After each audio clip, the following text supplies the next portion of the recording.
man. I'm all ready. Hi everyone and welcome to Rank Them. I am joined by a very special guest. Jason, how are you doing, my friend? You know what, yeah? I'm okay, bro. I'm okay. It's the first time I've heard you say that today. Just to peel back the curtain quite far, we've had technical issues all freaking day to sort this out. We got so far into it and I then know. it just stopped. It stopped recording. Stopped recording and my laptop decided to die on me. So we have already established a few of them. So we'll go through them again and I'll add them to the screen. Bo Dallas was in our S tier. We should say why as well. We shouldn't take that away from them. Bo Dallas, again, he's one of the reasons that Workhorse somewhat started happening in NXT, somewhat because of him. Sort of like he pushed it in that direction and he had good matches. Yes. Adrian Neville was next in the S tier.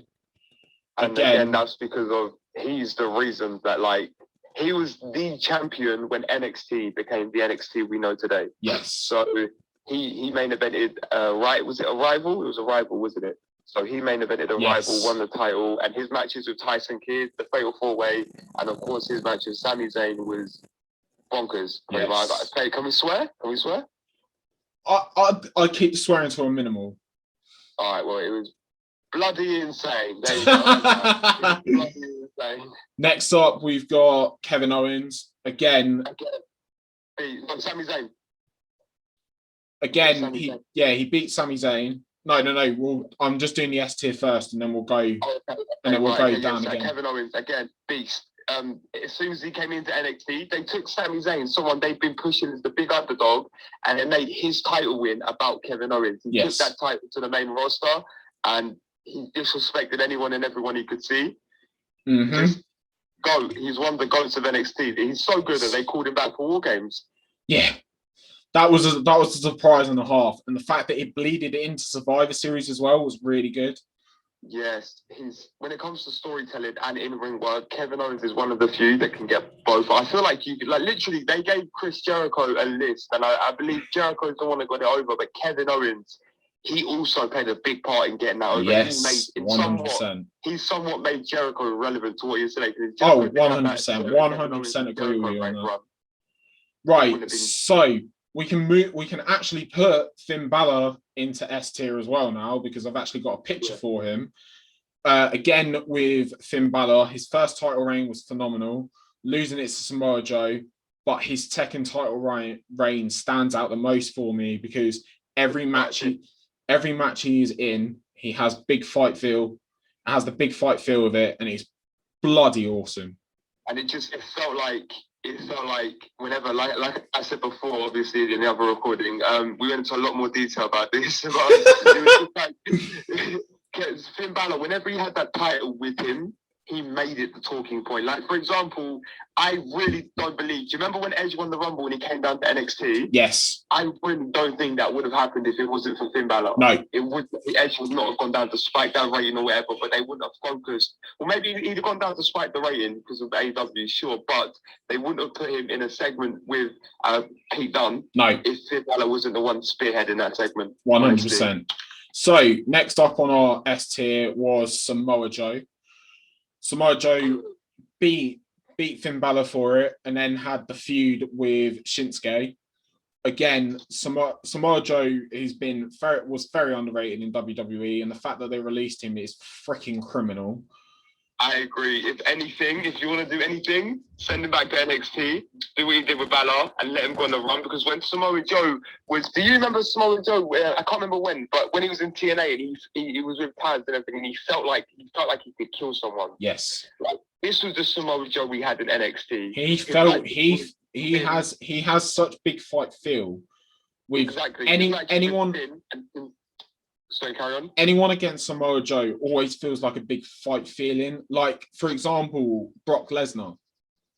Oh, that match, yeah. Even though it was only a couple minutes, it was so good. And that fatal 4-way. But back to NXT, I really believe Shinsuke was over already with the fans because of Sami and because of New Japan. Yeah. But I really believe the reason Shinsuke was made a big deal in NXT was because they knew like Joe was the champion, and they knew building him up against Joe would be a big part of like NXT's history. They knew looking back. Do you ever look at something and you just think, oh, this would be perfect if these two collided? Yeah. And obviously that takes Samoa Joe being how he is and elevating the title and everyone around him as well. Yeah, everyone around him as well. Exactly.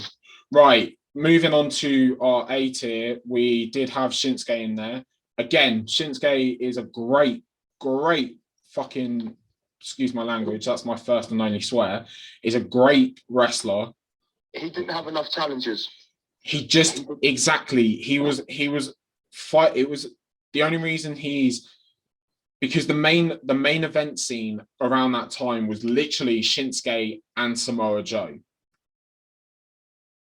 Do you agree on that? I agree. Yeah, no, I agree. And I also think that his matches with Bobby Roode were really good. But like I said, I've said this about 4 times today now, but you can't judge a whole title reign on that. You have to judge someone how they lost it, but you can't judge the whole title reign on that. But it's like his matches with Joe, very good. But again, it was just a problem that it was just the same matches. If they was to do that on, even though we love Shinsuke and we love Samoa Joe, if they was to do that on the main roster, we'd get bored of it. But they had good matches, but it was just repetitive, the same match over and over again. Right, moving on down to the B tier, the first ever champ, Seth Rollins. Again, I said this already in the freaking recording that we lost. It was when he won it was great. He won it in a tournament. Yes, Jinder Mahal was in the final. I'm so glad they picked Seth Rollins instead of Jinder Mahal. If anything, that's what made the NXT title prestigious, was that Jinder was near it. Shut up! I could just beat you off of this. I could do this tier list by myself. No, I'm joking. I'm really having fun. Yeah. Again, when you're fighting Michael McGillicuddy in 2 matches with Jinder, we can't give you too much credit. No. You know, Seth Rollins is a good ring worker. And we know he had good matches because Seth freaking Rollins, but the problem I have with it was the fact that his time was split between the main roster and NXT. He didn't take when he was going up with the Shield. He didn't take the title with him. Didn't pull a Kevin Owens. No. By the way, if they'd have done that a lot sooner, NXT would have been NXT a lot sooner. Yes, I believe. Agree. And it's just. Yeah, it was just like you can't be a dedicated world champion head of a brand and then what, you're going to sit there and just be like, oh yeah, but it's the development brand. It's not that. If you're world champion of a brand, you need to establish it. You need to establish it. Sorry, carry on. I said you need to establish it right away. That's why you can't just be like, oh yeah, I'm here I'm in the development, I'm the champion of development, but I'm on the main show. Like, you've got to think the show that I'm the world champion of is the main show. Kind of like what Tommaso Champa did. Yeah. I feel like one of these things as well, going back to Kevin Owens, that is one of the things that cannot be repeated, is the fact that you cannot bring up the NXT champion and establish him right away. That is a once in a lifetime opportunity, and I'm glad they gave it to Kevin Owens. Oh, so right, but who else but him? He had that whole attitude of just come in and beat anyone up he sees. Fight Owens, fight. You know, He had that attitude, and they just carried it on to the NXT, to like the main roster. But with Seth, it was just a case of not enough challenges. No, and it was just a case of repetitive. I guess you don't need to fight Jinder Mahal twice for a title. You don't need that. Well, you shouldn't have to fight Jinder Mahal for a title at all. Unless it's for the title of greatest in the world, in which Jinder will kill you. Shut up. Right. We move on back onto the B tier again. Sami Zayn. Sami Zayn felt like an afterthought in his own title run. It was more to do with KO than it was to do with Sami Zayn. And not only that, Sami Zayn, while he was an amazing, again, we go back to a lot of it is work rate, and while he was an amazing worker, he was more the moments. But he didn't even get probably what would have been the biggest moment in his world title run, which was celebrating. He's got to celebrate it, but then bang! As soon as he'd won that title, like we said with Kevin, so he was used as a transitional champion. Yeah, it was as soon as he won, as soon as that, it was literally bam, apron powerbomb. That's your next challenger, and I'm going to destroy you for it. And even the way he lost the title, like Sami Zayn is a master at selling. He is absolutely. Oh yeah, 100%. But the way he lost it, he did not look like at all. Right, move on to the C tier. Big E, again, a bit like Seth Rollins, he split his time as champ between NXT and the main roster. Didn't really do much. The 5 count gimmick was great. Obviously, he really wants to bring it back, and I don't blame him for wanting to bring it back. But there wasn't much to his title run. No, I agree. And he was Dolph Ziggler's best friend at the time. Yeah, he exactly. Was champion, and it was just, he was, again, kind of an afterthought overall to Dolph Ziggler being Money in the Bank and everything. Yes. So when he's an afterthought, the title he's holding is going to be treated the same, really, isn't it? It's going to be an afterthought. Okay, so, moving on to, again with the C tier, it is Bobby Roode.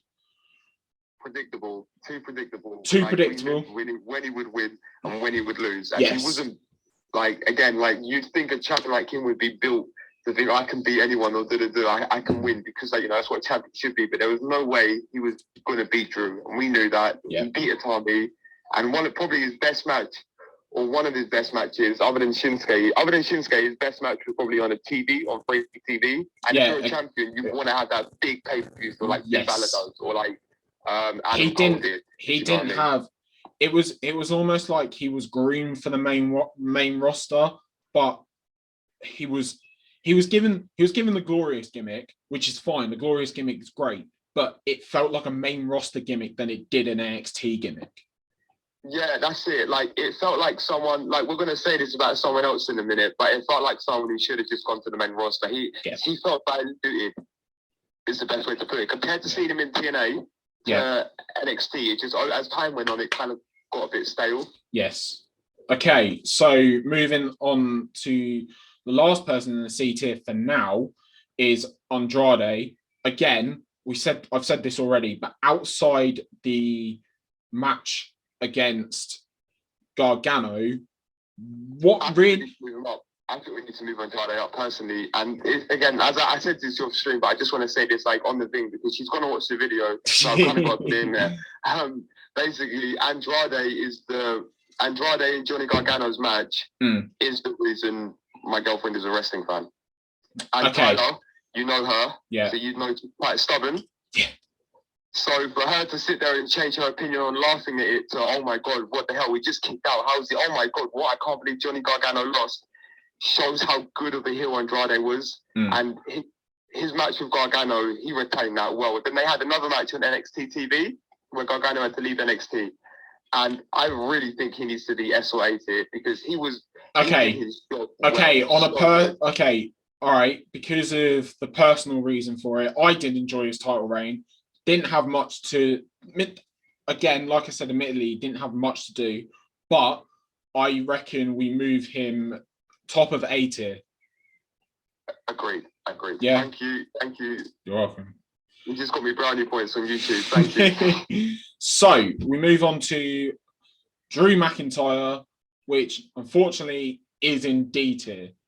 We said this before, Drew. You and your fake account, stay away from, because you got them people on YouTube that pretend to be like Charlotte Flair and wrestlers. We're going to get bombarded with Drew now, watch. But no, for real, Drew, I love Drew. Drew's such a good wrestler. He made the WWE title feel important again. Him and Lashley have been really good consistently. But when it comes to the NXT title, Drew did absolutely fuck all. The one match he did have was shown on TV. It was a dark match with Adam Cole with Shawn Michaels as a special guest referee, but that was shown on TV in January, and he lost the title to Andrade in November. Yeah, so exactly.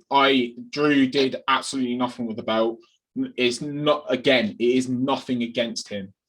And Tyler, I just want to say, if Drew McIntyre has a problem, please take it out on like, basically, there's someone in the group. His name's Trent. He takes the beatings for us. Yeah, our name is Trent. So if you're coming at us, our name is Trent. Like nothing but Trent. Just think of that, Trent. Right, we move on to...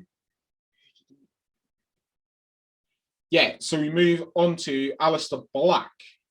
Oh, I'm torn because he won the title really good and he felt important. Yes. But the big like dot on his record is that match with Lars Sullivan. I don't know if you remember it, but at the end, I do that because that black mass didn't even connect, and he still won. It was literally that kick was like 2 meters apart. It was like a COVID social distance. Yeah, you beat me to it. I was literally about to say socially distant. But yeah, no.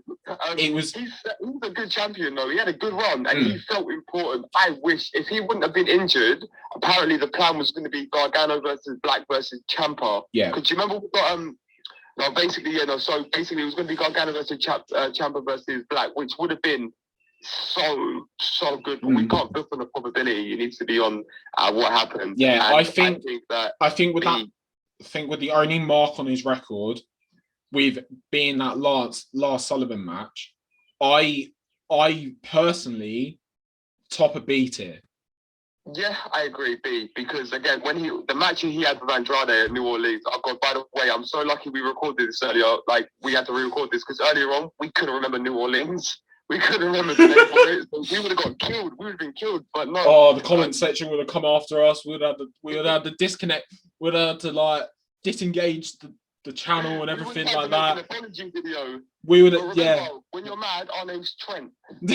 We should have, we'll have to get a Trent to do an apology video on behalf of us. What do you mean behalf of us? We are Trent. Honestly, I think that because he was a good champion. Okay, we now move on to one of my favorite NXT champions, and that is Tommaso Champa. That's top tier. Yes, top tier. Other than he's my second favorite. My favorite is Finn Balor because of his second run.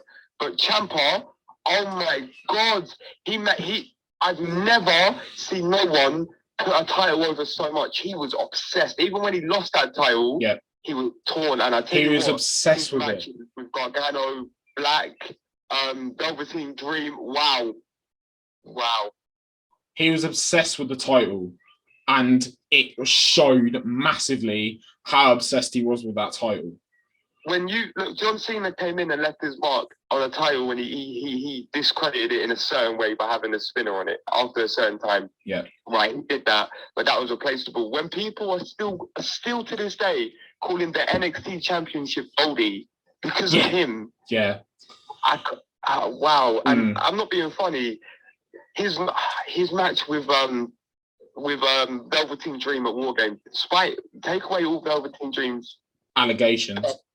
Yeah, we look at the match itself. Wow, great match. His match with Aleister Black as well. It was such a psychological. This is the thing as well. I'm going to give Velveteen Dream a little credit here. His psychology in his matches were great. That is the only credit I'm going to give. He was a good ring talent. He just needs to find the help he needs. Yeah, I mean, everyone's struggling mentally. And before anyone, I know it's out of your people listen. I know it's out of everybody's control sometimes. But if you feel like you're getting to a stage where you're not just affecting people, but you're hurting them, the best thing to do is to seek help. Yeah. And I know that's not normally something we talk about, but I just I'd like. Yeah. Definitely, you can put that out there, like 100%. Right. So, unfortunately, because of a neck injury, Tommaso Ciampa had to vacate the title to heal up, which was very unfortunate. We then move on to Takeover. I can't remember what Takeover, but it was Takeover New York was when Gargano won it from Adam Cole. Yeah, the 2 out of 3 falls match. Wow. Okay. Wow. Okay.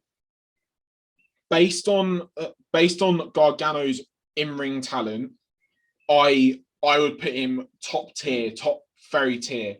But I need to be careful because obviously, as I said before, Gargano's my girlfriend's favorite wrestler, so I need to be very careful. This title reign, Sami Zayn. This title reign wasn't the greatest, but I'm saying we put him in A tier. Yeah, I mean, I'd settle for A or B because at the end of the day, when he won that title, that match was probably my favorite NXT match with Adam Cole. But he had one match as champion, one match, same as Sami Zayn. Yeah. I personally think if we're looking at, it's not just who won the belt, it's what they did with the belt, and it's the work rate. The work rate is obviously in Gargano's favor a lot. Yeah. But again, one match, I think B tier personally. I think B tier. Okay, if we the same tier as Aleister Black when it comes to running the belt and doing something. Okay. It's fair enough. Right. Okay. Now we move on to Adam Cole, baby. Oh God, yes, S tier. S tier. Wait, actually, I don't know because. Are you a bit torn on this one? The first, I want to say, from when he won that title to when he had that match with Champa, was so good, and his match with Keith Lee where he lost it was good, but there was just a kind of a phase where they wasn't doing nothing with it, was they really? No. There wasn't.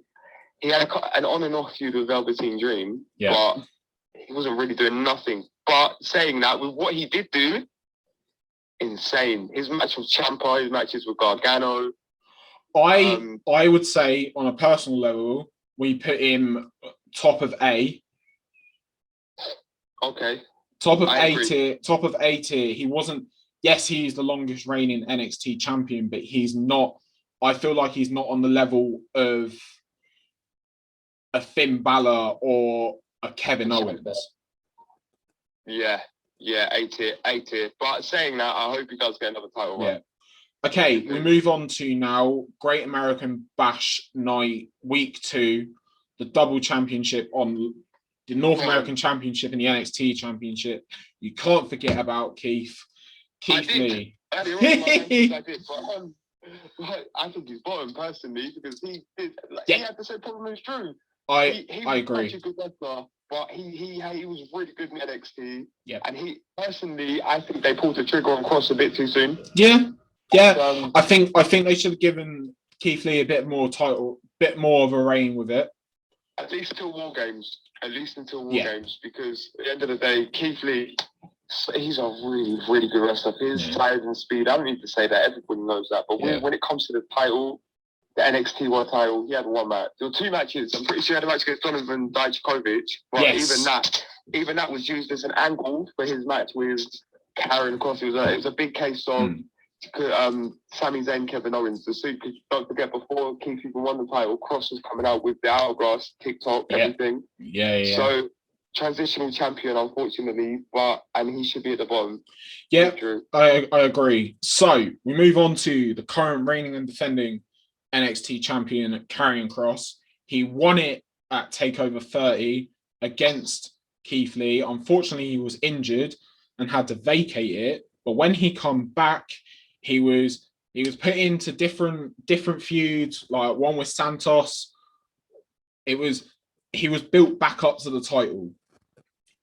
He then Stand and Deliver Night 2, pretty much destroyed Balor, and now he's entered his second reign.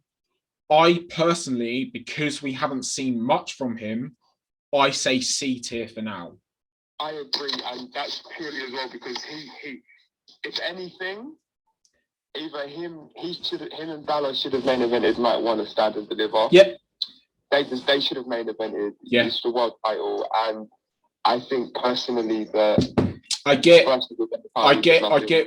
why Adam Cole versus Kyle O'Reilly main evented Night 2 because of the carnage with the set, like them going through the set ramp and all that. I get it, but it should have been. Put them on Night 1. At least put Cross and Balor on Night 1. Yeah. But so he hasn't. He's not. It's hard because we could look back in 6 months by now and potentially say, "Oh my God, wow, I've never seen something like that before." Yeah. What the champion, but now he hasn't. He hasn't really done nothing, to be honest. At the minute, again, he's still in his infancy of the second title reign. We could come back to this in a couple of months maybe and kind of like revisit it all. And he could have been moved up to B tier or even A tier. I don't think he's S tier material at the minute.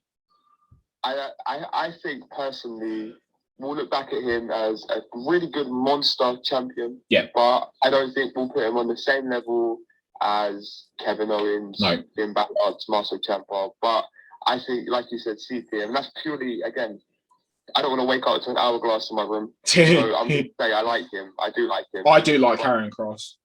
And I also feel like the times he won the titles, maybe not the best. When he won, I think personally, and this is selfish point of view, I'm happy he won. I like the match between him and Finn Balor a lot. Yeah. But I also think that I'm a Finn Balor stan. So it's like, anyone beats Finn Balor, I'm gonna be mad at you. But he C tier purely just because not enough time yet. Okay, so we are reaching the end of the video here, and now we are going to determine who is the best NXT champion. Based on that, I'd like to do something quickly. Yeah, go for it. And we determine what we both, either individually or together, think is the best NXT title match. Who had the best individual reign? So I know Finn Balor had multiple, so did Joe and Shinsuke, but what was the best one, and who was the best overall champion? Okay, my best title match is always going to be TakeOver Philadelphia, Andrade versus Johnny. Mine is Johnny versus Adam Cole, purely because of the in-ring work was phenomenal. Not only that, the theatricality of the match of like Undisputed Era coming in, Gargano is the best babyface, and at that moment, Adam Cole was the best heel, and then went on and put the best babyface versus heel match I've ever seen. And personally, one of my favorite matches ever, and one of my favorite NXT title matches, Adam Cole versus Johnny Gargano at Takeover New York. Okay, so my single best title reign is Finn Balor's second. Oh yeah, you took the words right out of my mouth, literally. Yeah. What a run! And the thing was though, we got to be. Do you know when you're younger or like now when you look back at like say when Rey Mysterio won the title, or say I wish I had the knowledge about wrestling then that I did now. Yes. And we have that knowledge now during Finn Balor's run, so we know, and it's just. We know to look at the intricacies of like technicians and everything. But we know, but this is the other thing as well. We know how good Finn Balor is. Yeah, oh my God, he's so good. But this was the other thing. When we were younger and everything like that, we didn't have, take your example, Rey Mysterio. We were like 6 years old or something like that when he. Yeah, like 6 or 7. Yeah, 6 or 7 when he was like reaching the top, like he was there winning the title at WrestleMania and everything like that. But we only knew he was that good because of the year we were born in. We've been in the era of Finn Balor basically. I'd love to have been like had all of this knowledge back when I was like 10, 11. Yeah. Summer of Punk. Imagine the content we could have done for the Summer of Punk. I know. Mental. Right, so... second one is mine as well, because, again, just the in-ring, the way he made the title feel. And to me, he's my favourite NXT champion, either him or Ciampa, but I have to go for Adam. Adam Cole. I have to go for Finn Balor, personally, because of that second run. Okay, let's determine the best NXT champion from the S tier. So, Jason... Is Bo Dallas's reign better than Adrian Neville's? Nah. Is Bo Dallas's reign better than Kevin Owens? Nah. I think Bo Dallas is last place there for me. Because I remember who's in it. And personally... Wait, did you say KO's was better than Bo Dallas's? Yeah, KO's is better than Bo. I think personally, my favourite, I already know this answer, my exact favourite is Finn Balor, and that's not just because I love him. Because look at how different his 2 title runs were. Yeah, and look at how, and they both delivered equally. But this is how. Well, I'll get to it in a bit more. We'll just go through this quickly. So, is Finn Balor a better NXT champion than Kevin Owens? 100%. Okay, is Samoa Joe a better NXT champion than Finn Balor? Nah. Okay. I think. So what are we? How many are in? There's Finn Balor, Samoa Joe, Neville, Kevin Owens, and who else is in S tier? Tommaso Ciampa. Okay, so my top three out of them, number 3 would be Kevin Owens, 2 would be Champa, and 1 would be Finn Balor. That's my top 3. Okay. I 100% agree with this. Right. So back to my original point before we end this video. The thing I like the most from Finn Balor's second reign was the maturity of Finn Balor. It was, he come in as, he didn't feel like a main roster guy when he come back in. He felt like the Prince. He felt like Prince Devitt from New Japan, but with a WWE spin on it. Yeah, and it's not only that. You know, like his first title run. If you think of them both together, his first title run kind of feels like theatre. Yeah. Like, and his second one feels like an indie film. Yes. That makes sense. It feels gritty and real. You know, it's like the matches he had with Kyle O'Reilly and Pete Dunne and Adam Cole, of course, they felt like realistic, brutal beatdowns. Exactly. And his matches in the first one felt like theatricality and WWE, you know, but they still delivered and they were still really, really good. And it's different. It's both sides of the same coin, and it's just, yeah, like you said, growth and the maturity of him, and it's just, yeah. He's grown as a performer over this last year a lot. And I think the thing is as well, he's got a lot of confidence in him that he didn't have on the main roster. So obviously, going back to NXT, having a bit more free reign and being with someone in Triple H that trusts him and that he knows he knows that Triple H trusts him and is aware of his capabilities. Having that person behind you, it's like every good football team needs a manager that will stand there and say, "I believe in you." Yeah. And Triple H was that manager for Finn Balor, and having that extra people behind him, so he knows even if he doesn't have a completely epic 5-star match, he'll still get a pat on the shoulder. Just knowing that it allowed him to go out and take more risk and become more technical and more hard hitting in his matches. Definitely. So that has been our rankings of the NXT champions. Obviously, sound off in the comments and tell us how wrong we are. Don't if Drew or Keith Lee or Cross are going to go after us, my name is Trent. Don't forget to like and subscribe, and again, like I said, sound off in the comments. Obviously, we've got loads more of these coming your way. So ideas of what rankings we've got coming up. So couple of ranking episodes. We've got the NXT Tag Team Champions, we've got NXT North American Champion, and we've got WWE United States Champion. If you have any other ideas, please sound them off in the comments and we will get to them. But apart from that, thank you very much, guys, for watching, and we shall see you on the next one.